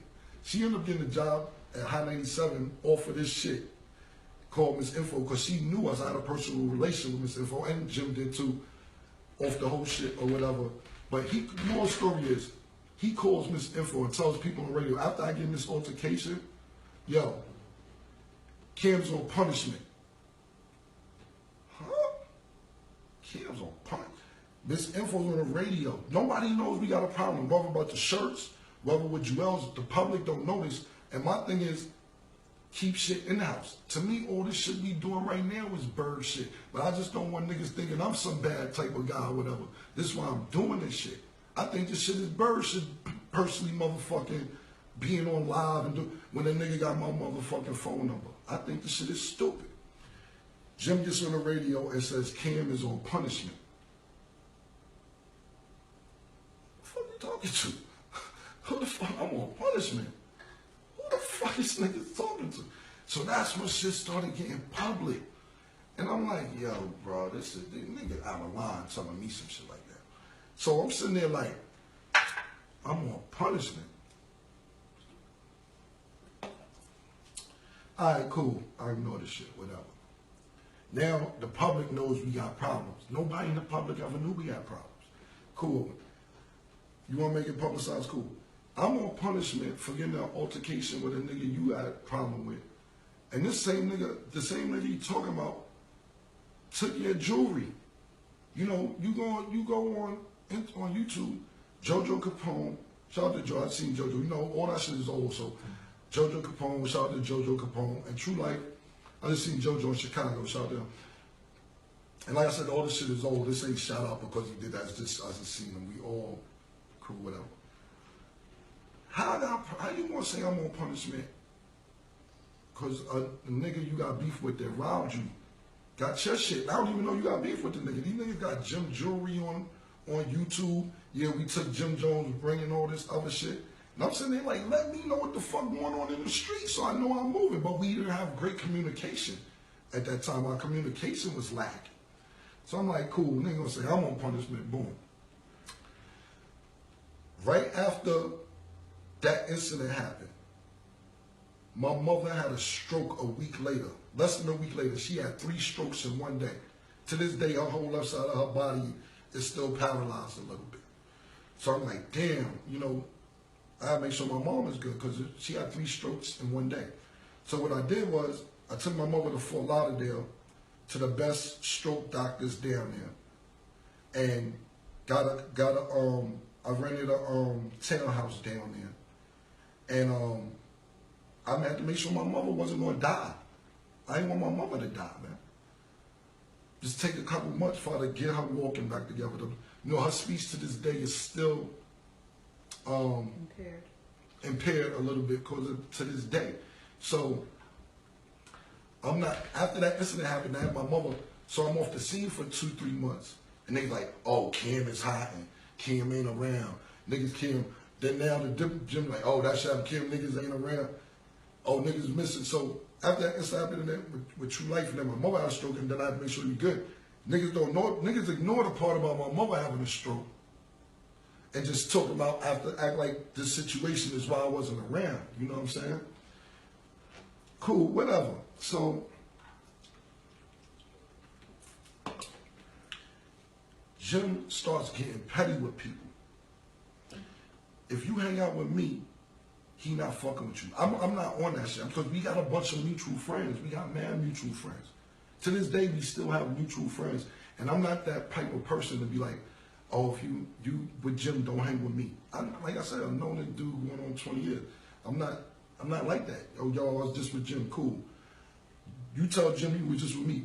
Stay over there. Let Cam take care of you then. Let Cam take care of you then. Yo, he tell a nigga, I ain't gonna say a nigga name. One of our mutual friends was in the studio, not even in my studio. He was in the studio. And he just put up a picture in the studio. Jim called him like, oh, you over there at Cam's studio? Let him take care of you. I hope he's gonna take care of you, this, that, and the third. And it's like, yo, bro, why a nigga can't come to my studio? Me and you know if I had no real problems, okay, the t-shirt was wrong, whatever, boom, I'm past that. But why are you threatening niggas because they trying to just get out the hood too? They go in the studio, so when they come to my studio, they can't go to your studio, and we all known each other 20 years. If you don't want to fuck with me, but don't make niggas make choices, and that's what he started doing. Yo, if you over there fucking with him, don't call me, I ain't fucking with you. Oh, you over there fucking with niggas, I ain't fucking with you. And I'm like, I'm not on it like that. I don't give a fuck. If nigga leave with me right now, I go hang out with Jim. That shit don't matter to me. I'm not on that shit, my nigga. That shit is girl shit to me. I'm not calling Jim a girl because they, oh, you call him a girl. I'm just saying it ain't like it's a bitch. It's niggas. Ain't like, yo, this bitch is over here fucking with me, then you go fuck. It's niggas. It's niggas, bitch. It's just not no bitches, my nigga. So he still do that to this day. It's like 5-6 months ago, I'm shooting a video. We used the same videographer. My man, I Am Ghetto Nerd. What up, my man Clifton Bell. His name on Instagram, I'm pretty sure he's watching this. I Am Ghetto Nerd. Jim called, I'm doing a video. Jim calls him 4, 5, 6, 7, 8 months ago and tell him, yo, I see you doing a video with Cam. I ain't fucking with you no more. I ain't fucking with you no more. I don't want to be by fucked. I ain't fucking with you no more. And then nigga like, Jim, so because you know I'm a very professional businessman. He said, Jim, let me ask you a question. If Cam gets booked in a club this week and they book you next week, you not gonna go to the club because Cam was booked there? He tells the nigga, I don't want to make sense. I'm petty like that. I don't give a fuck. You fucking, I don't like you making sense, but I don't want to make sense. And niggas is like, yo, bro, I don't know what your anger about is. You niggas like, cause you know, niggas be like, oh man, why you gotta pick a side and it don't make no sense? Cause it ain't deep like that. Ain't nobody got no fights. Me and them ain't no fight, ain't no shootouts, no none of that shit. So basically, that's how the fallout happened. Because even the shit that happened with True Life in the Street, cool, whatever. But when you go on the radio and say I'm on punishment, it's crazy. You know, I go on do a scene for Love and Hip Hop. I just came from me and I had some khakis and shoes on. He get on Twitter, niggas wearing khakis and shoes. Everything becomes public when this dude got my phone number. That's all I'm saying. Like even all this shit leading up to this, You have my phone number. You can call me, my nigga. This shit don't have to be publicized. Basically, what happened is this, and I'm just being my opinion. I could be totally wrong. He signed a Rock Nation, right? And a lot of people was hating like, oh, you a dick rider, you a sucker. How you gonna sign the Rock Nation? This, that, and third. This what, comments and fans and people who love the Diplomats were saying. And it's like, the next day he go to Flex. Now when you go to Flex, most of the time you got a new record. You go up there with a new record. You play the record. That's why you go to Flex. I think he went to Flex, or Flex called him to justify him signing the Rock Nation. That was justification. Like, I'm getting a lot of backlash. I signed the Rock Nation. So let me go make up this fucking story about how Ken robbed me and I got a new lawyer and he ain't giving none of us our money, and I had $1,500 in my pocket, and I fought everybody for the Diplomat to just justify him signing the Rock Nation when you should be like me. Me, only reason I did this shit tonight, and I still got more to tell. I'm gonna get into America's Most Wanted, the Rucker fight, all that shit. I'm just telling you right now, but I gotta get into the tough part. I just did all music part. We got sections of this shit. We gonna get into all this tough shit in a minute. So. Me, I signed a Rock Nation or whatever. I'm 40 years old. I'm not signing a motherfucking person. I'm just saying, to me, it seemed like he had to justify it and make up all these stories of how I robbed him and how I used to stay. He gave me a place to stay. And you used to give me fresh, and you was my manager. This nigga say he's my manager, my hype man, dog. Just say you signed the Rock Nation. That's it. You don't have to go into this hour speech, 2-hour speech about me. You sign the Rock Nation, and then the next day talk about Ken for hour? It just don't make no sense to me. I just don't understand it. It's testimony. Huh? Yeah. But, you get what I'm saying? It was more the fact that he got a lot of backlash out of Rock Nation because his Diplomat fans. Right. So niggas like, oh, this nigga Johnny fucking it up, ain't gonna be no review. You know how fans is. So the next day, me personally, I signed whoever that, like I said, I'm not signing a motherfucking person at this point in my life. But I'm just saying, if you did, man, listen, fuck that. I'm signed, nigga. I don't care what you motherfuckers think. Fuck, man, whatever. Hey, you'll get over it. Niggas got over Kevin Durant going to motherfucking Golden State. You know what I'm saying? It is, you know it is what it is. Niggas will get over that motherfucking shit. Niggas will get over it. That's what I would say. You be mad now, you'll get over it. And if you don't, what can I do? But I'm me. I can't expect everybody to be me. You know what I'm saying? So, I just didn't understand the timing of it. You sign a Rock Nation, the next day, it's an hour and 15 conversation about me. Man, just sign. Congratulations, bro. Congratulations. You ain't got to go through this elaborate bullshit story to justify you signing with Rock Nation and crying on it. That's the only reason I came up here, because, it's like, oh, that man poured his heart out. And a lot of stuff that he said was true. I'm not discrediting the whole story, but a lot of shit he said was not true. A lot of shit was not true. You know what I'm saying? And then he's like, oh, he was crying. But Jim is emotional. He said it on the show, he's mad emotional. He does things off emotion. Even when this shit is over, he gonna get on the gram and do something emotional. He is. I'm just telling you. He is. He gonna write some shit. Oh, niggas. He's like that. I'm telling you, he's gonna do that. That's what he's gonna do. He does that. Or go on Twitter, or he'll wait a day or two because I said it now and say something else. That's just the way he is. Ain't nothing wrong with that. He's just an emotional guy. You know what I'm saying? So, like, he's crying. Yo, go to Love and Hip Hop. Go to Love and Hip Hop. He crying on there too. He crying on Love and Hip Hop. Him and Chrissy just had a show that went off there.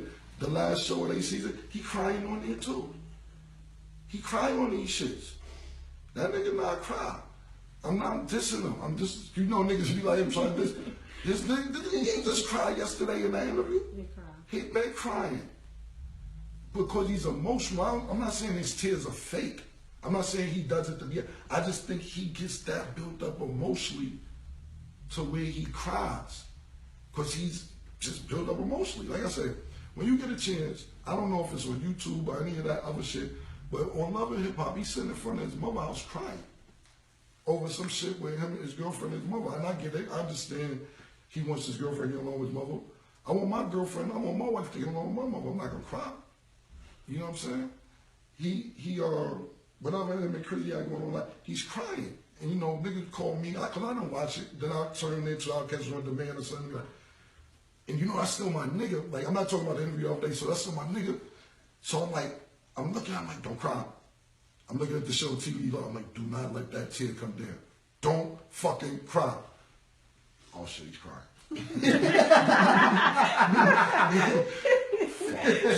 Fucking crying, man. I'll be mad about this shit. I'll be like, God damn, man. Hold that shit in, man. You know what I'm saying? So when a lot of people see the interview and they be like, oh, he cried. Like, Jim is emotional. He cries. And even when he mad, he cries. And so it wasn't, to me, I didn't take it like, oh, he's pointing hard. He got emotional. He got emotional buildup. And that was that. So now, like I said, that's basically my side of the story as far as business is concerned and how the diplomats got built and how, you know, like I said, you know, I just said this a while ago, but like I said, we all built this diplomat thing together, whether it's fucking Luca. I'm going to start shouting Luca Brasi out more too because he played a major part. LS Collection on Instagram, LS Collection. J.R. Writer, Uncasa, Hell Rel, Jim Jones, Duke the God, Joel Santana. We all built the building, but I had the land. You can't build a building without having the land, baby. So you can try to discredit me as much as you want, and that's fine with me. I'm 40, right? I want to do cool shit when I'm 40. For me, when I do music, it's for fun. It's not to pay my bills. It's not a priority. It's not like, yo, I gotta hurry up and put an album out because I gotta pay. I'm good, nigga. I'm straight forever. I'm straight. I do music for fun. I'm 40. When you're 40, music gotta be for fun. It's a young man's game for rappers, and it ain't too many niggas in their 40s doing it. It ain't too many Jada Kisses. It ain't too many Fabulouses. It ain't too many Jay-Z's. It ain't too many Kanye's who probably about to be 40. Niggas, it's a small group of niggas who sustain shit from their 20s over 3 decades. Kiss is on a 3-decade run. When I say 3, I don't mean 30 years. I mean 90s, 2000s, and 10s. Fab, 90s, 2000. Jay-Z.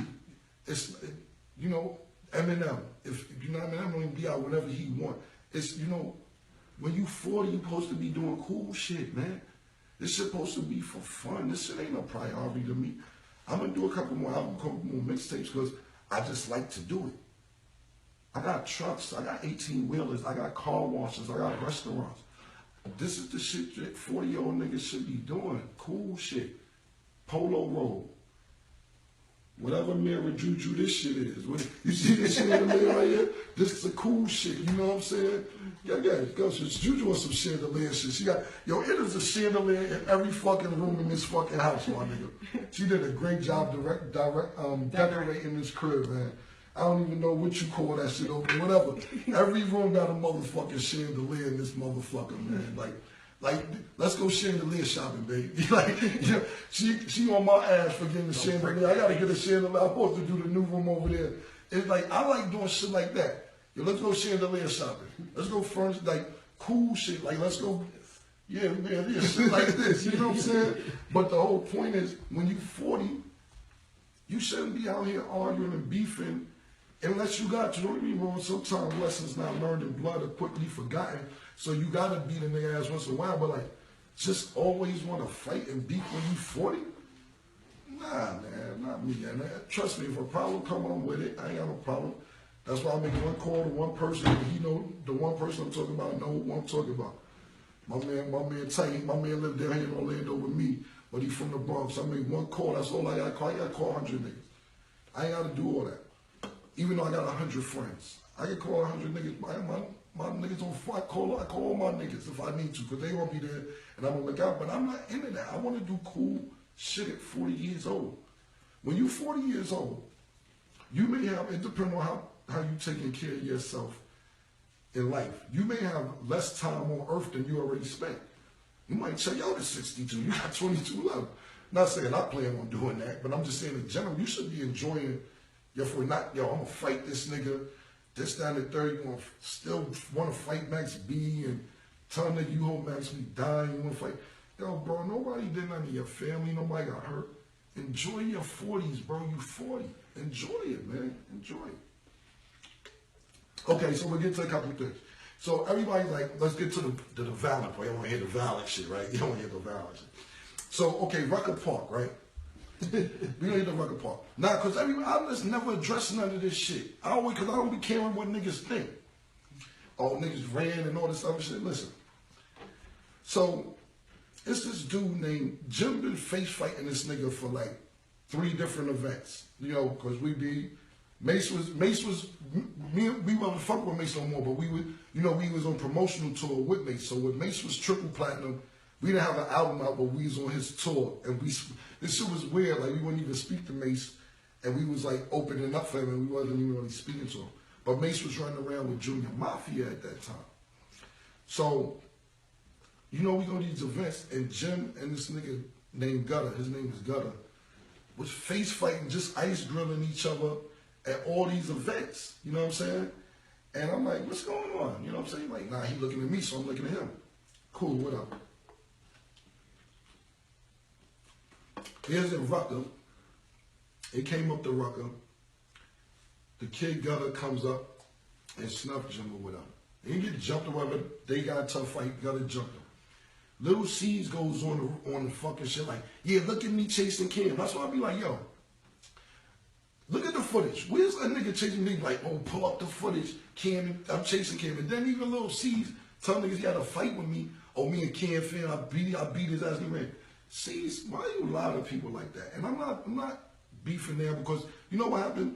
Years later, C's reached out to a mutual friend, my homegirl, White Brianna. I don't know if she's listening. Shout out to White Brianna. And she's like, yo, Cam, C's wanted to meet up with you to apologize about all that nonsense that went on back in the days. And I'm like, I don't give a fuck because I don't care what people think. I don't really care what people think. I don't care. I don't mind. But C's was doing an interview saying he chased me and he beat me up and all this other shit. And I'm like, come on, some Little C. You know, Little C's lift weights now, so he might be a little bit. But back then, it's like, come on, C's chased me and beat me up. But he ran with it. You know what I'm saying? Like, I know he's the young Ken Jr. Mafia. Cool, whatever. That shit never happened, bro. Jim and Gutter was face fighting. Little C's ain't never had no fight with me or chase me a motherfucking place. Period. And he called to try to be my friend afterwards. And I'm cool with you. Shout out to C's if he listening or friends listening. Wish him nothing but the best also. I wish you the best. That's that. Now this is America's most wanted shit, right? So let's get to America. Jim was saying that, oh, I did this for the crew, I did that for the crew, this, that, and the third. I had shootouts for this. No disrespect. I keep saying no disrespect. Who you shot? Who you was shooting? Nah, dead ass, what gun he had? Not dead serious, not even joking. Not even joking. Jim never had no guns. Jim never had no guns, B. What happened was this. Before we get to that, I had the guns. Google now. Go. You get a chance. Google Cam gun charge. Just Google it if you get a chance next to another phone. My case will pop up with. Can you call with the burner, whatever? What happened, baby? My phone ringing. I don't know what's that. My other phone. It won't stop. I'm just trying to turn it off. Fuck with the phone at though. Oh. Hold on. Oh, fuck. This man DC calling, man. You missed the call? Yeah, call back, man. DC call back, man. Damn. He was just asking about that too. Damn, man. DC damn, man. I hope he called back. Please call back, man, DC. Somebody motherfucking. Alright, damn, B.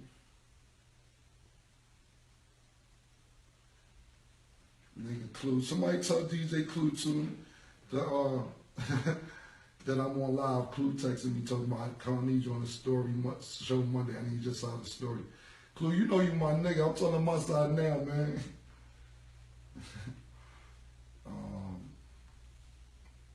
Cool. Let's see, I got a lot of time. Niggas, I got my phone and my backup computer. Nate, what up, boy? What's good? Damn, my whole man DC fucking called back. Debo, what up, boy? What's good? Tiff want a shout out. Fine, Tiff to get shot. Niggas out here. Let me see. There's too many texts. Nigga said, is that an awful? It's a 4. Yeah, I got the 4. I keep it old school, man. It's a 4. I got the Sid just 4. finally got rid of his 4. Nah, I'm keeping my shit. This shit is classic. And it still work. I'm taking y'all on my live on my 6, but I'm for business I use the 4 still. Fuck, I'm mad I missed this call. Yo, call Yandy because she. I just texted her. I told her to email him or something. Yo, Tone, stop fucking hating on my motherfucking phone, man. Tone from Cali, what up, nigga? Yeah, I did, PT. Yeah, I did. Hey, yo. Yeah, I did. So, yo, my bad. I just looked at my phone. Shout out to 40 Cal, too. 40 Cal was part of this whole shit, too. He came late, though. He came a little late. I put 40 on, but shout out to 40 Cal. So, anyway, so cool. Let me get back to this story, man, because I want to wrap this shit up soon. But I'm not going to rush it. I'm not going to skip nothing. Google Camron gun charge. Or Camron gun, whatever. I caught with the hammer because I went around with the hammers. You know what I'm saying? So I caught a case, and I didn't know if I was going to go to jail or get probation because that time the law in New York was you could get 8 months jail time. You get a year jail time when you got to do 8 months, or you could get probation. So I was hoping for probation. So, you know, at this time, we went around beefing with Nas and his niggas, and we know a little beef with these niggas or whatever. So I kept a little joint on me because I was like, nigga ain't going to catch me slipping. So I caught a case with that joint. So then, I'm out on bail or whatever, so I got to go, whatever I end up getting, a year of probation, whatever the judge decided. So I see Jim got a gun. I said, Jim, get rid of the fucking gun. You don't need a gun.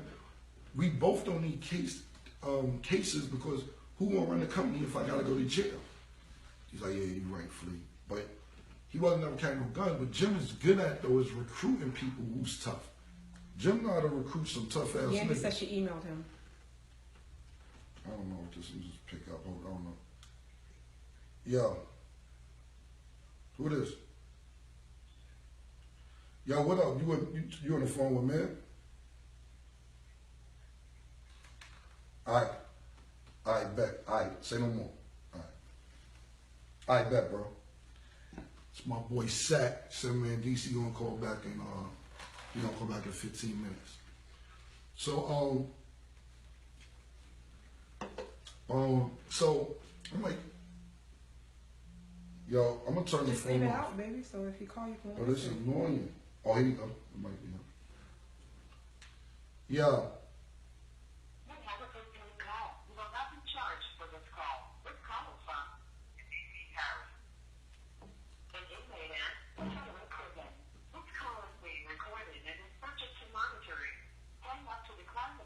This man DC calling in from jail.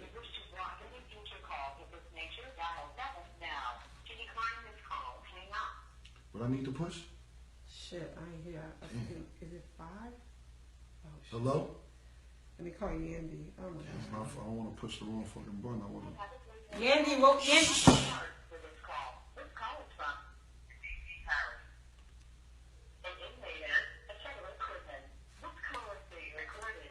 What we play? Shh. 5. 5. Yandy said 5. Yo, what up, bro? Shit, we live right now. You got niggas listening in. I had to go live real quick. You alright? I miss you, nigga.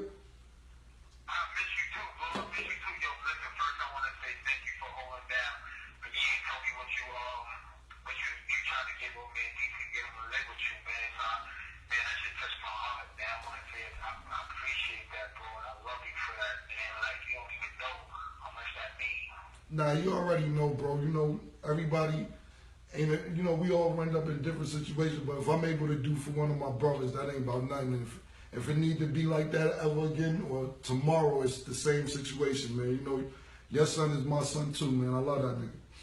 Oh man, that's what's up. Yo, I'm hearing a lot of crazy things going on out there. Killer, what the hell is the deal? So right now, listen, we live on Instagram. It's probably 100,000 niggas listening, but you on speakerphone. So basically, you know, you call kind of a good time because we was talking about all the beefs or whatever. So I was explaining. I'm gonna let the people. You give the people your perception on you and Jim Jones' relationship. I mean, like, we ain't really never have a relationship. You know what I'm saying? Like, he's just like a funny style nigga. Like, so you know, I kind of felt back from him. Plus, at the end of the day, When you say not to cut you off, when you say fell back from him, you used to hang out with him. Just tell me what you mean when you say fell back. I ain't never hang out with him, man. Max B told me he wanted to meet me, and when Max B told me like, yo, he wanted to meet you, yo, come to Miami with him, and whatever the case may be. So I'm figuring, what do you want to meet me for? Maybe he want to make some money or something. So when I found out he just wanted to hang out, I was like, nah, you know, that ain't really my speed. I don't hang out like that. Then I met Yan when I went to Miami, and she told me she don't mess with Jim Jones' friends, and that basically ended our relationship right there. Right. So how did you and him get into an altercation? Like, how did y'all two start beefing?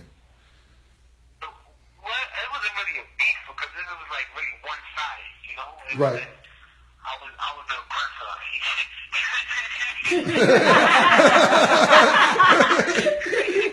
So it wasn't really no beef. It was just remember me when I went to Miami to meet you when we were shooting that movie, The Percentage? See, the thing is this, bro. I know the story, but I want you to. I know everything. I just want people. I know this. You know I know everything. It's just you got 100,000 listeners right now. Just tell your side because you never really get to tell your side. I went to Miami to meet you to shoot the movie Percentage, and while we down there, they did Miami filming Love and Hip Hop, and while they filming Love and Hip Hop, Chrissy and Yandy got into it, and when they got into it, Chrissy called Jim, and Yandy not knowing, Jim let Chrissy with a whole bunch of girls and niggas to jump her, and you know, so they was all in front of me, Freaky Zeke, Yandy, Jim Bellamy all in the club, and I'm getting a phone call like, yo, tell Yandy don't go back to the hotel. They all in front of her hotel looking to jump her. So I go over there by myself. Matter of fact, me and Freaky Zeke go over there, you know, and I'm like, nah, you know, ain't nobody gonna fight. If you wanna fight, we fight back in New York, you know, meet on your front lawn or whatever. But I was trying to diffuse the situation to make sure it was. Hello? Yeah, we hear you. Oh, I thought they hung up on me. So I was trying to diffuse the situation. So long story short, nothing happened, which was cool. We came back to New York. He said he wanted to squash it and make sure that nothing came out of Miami. And then when he came over there to my projects, which the stupid nigga didn't even know that was my projects. He just thought This call is from a federal prison. Hold on, man, DC. Hold on. Let me just catch everybody up to speed. So basically, Jim and Man DC had words exchanged in Miami over Chrissy and Yandy, and basically they was gonna squash it in New York. So Jim goes to Man DC's projects to go meet him. That's where Man DC's at in this story right now. Right. So when I got over there, he was talking calm at first, and then he just started getting loud. And then when he got loud, that was it. It was over. Next you know, he was crying and crawling underneath the car, begging to please leave him alone. And then he called Miss Info and told her it was a boxed out robbery. And I was like, robbery? Nobody takes nothing from him. He just ran and jumped on the back of a motorcycle and left his car there, and his pants was falling. He was falling and tripping, and you know, I didn't know he could run that fast. Yo, okay. So basically, he came to your projects. Y'all supposed to squash the beef. The beef ended up not getting squashed. Yeah, he got loud. Like, he took his coat off, and he was talking loud, and he took his coat off, and I think that's, as soon as he took his coat off, that was a mistake he made. I think, I mean, you know what, I don't really like, he waited 6 years to tell you, like 6 years ago. Right. Like, I constantly never talked about it because that wasn't something I want to promote. Like, I don't get no points out of doing nothing to Jim. He's a civilian. He's not a street guy. Like, I don't get no points for that. Like, people saying, well, what did I expect? He's a college kid that needs to rap. Like, they want him. Right. I don't understand. It's confusing.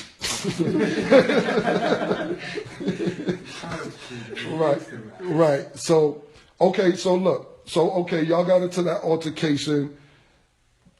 He got on the back of a motorcycle, whatever.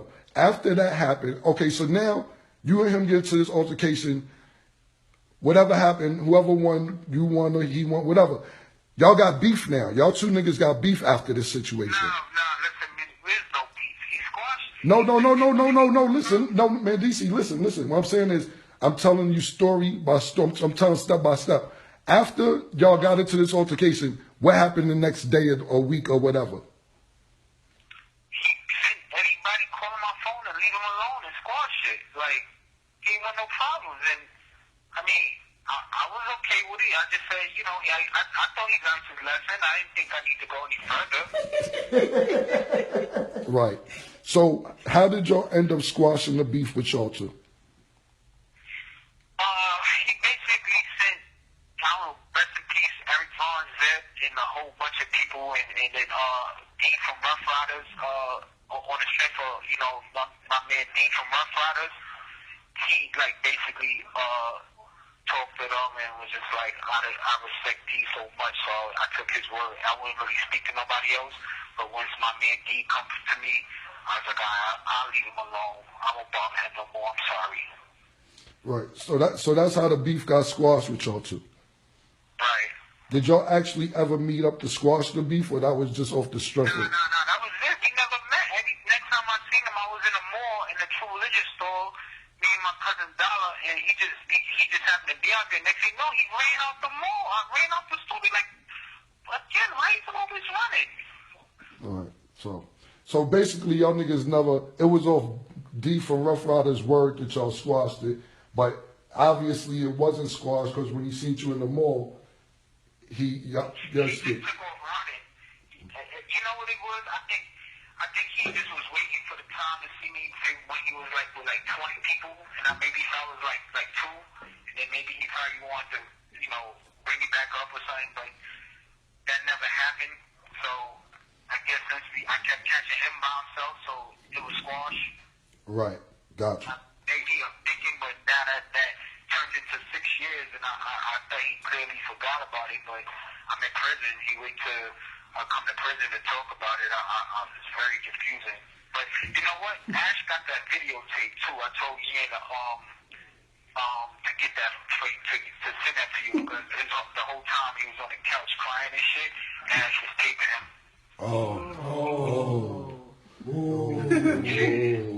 So when him and Ash, you know, he got that tape. So tell Ash, I got a couple hours for him. Go see. I already told him to see the tape. So let the tape speak for itself. Nobody gotta say anything after that. Pretty much. Okay. All right, bro, man. You know I love you, man.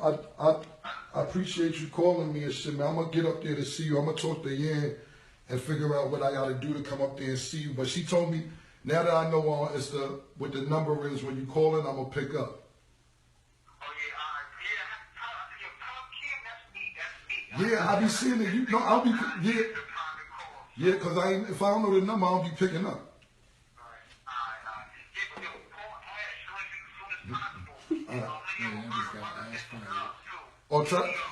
Tell that nigga I love that nigga too, man. My nigga, $1 million racist. Tell that nigga I love him, baby.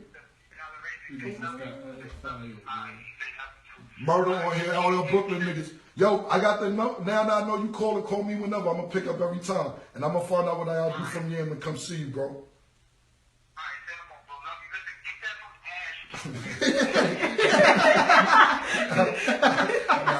Bro, I'm on it. I promise I'm on it. I promise. Nigga gonna get Ash fired. Got it. I love you, bro. All right.